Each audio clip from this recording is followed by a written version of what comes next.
it's a recipe for economic decline.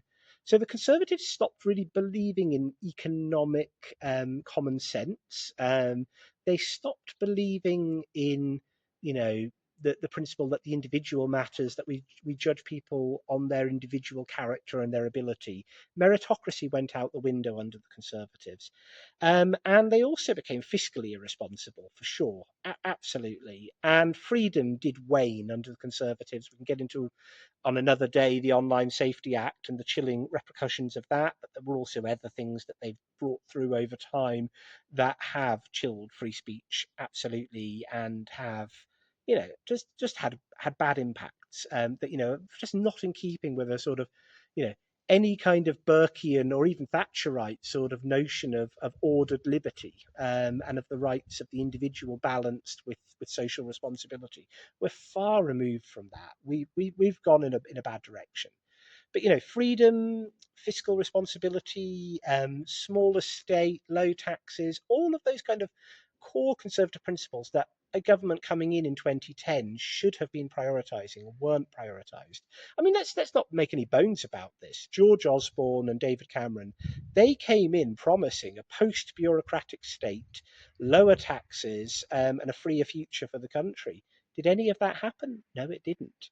You know, we went in the other direction. We became more bureaucratic as a country. We became less free, and we certainly didn't become a wealthier, lower tax economy over time. And borrowing shot up. You know, so we're in a bit of a fix. The Conservatives are no small way, shape, or form responsible for a lot of the problems we presently face. Can they get out of it? Well, they need to stop blaming Liz Truss to begin with for every problem under the sun. And there's a kind of an argument that they're edging their way towards a sort of staged expulsion of Liz. They're trying to bait her to get a response. And look, you know, I'm not saying that the mini budget went swimmingly and there was absolutely no adverse market reaction. Of course there was.